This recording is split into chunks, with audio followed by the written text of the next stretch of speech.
I had someone contact me asking me how to do this effect, so in this video I'm going to show you how. Because this specific effect has 3 different clips, I've already added 3 clips to my timeline that we're going to use for this effect. Before we begin animating, we want to resize and move our clips to where we want them to be. Click and highlight your first clip and go over to Effect Controls, then lower the value of scale until it's the size that you want. Now use the X and Y position controls to move the clip to where you want. So now do the same for your other 2 clips.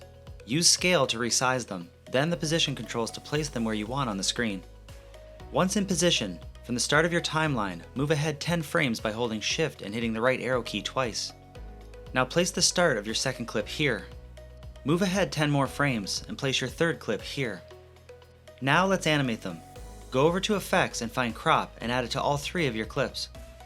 Click on the first clip you want to animate and go over to Effect Controls. Now click the stopwatch icon next to Top under Crop and set it to 100%.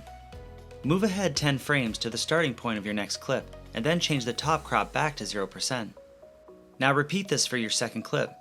Highlight clip 2 and click on the stopwatch icon next to Top and change it to 100%. Move ahead 10 more frames and change the value back to 0.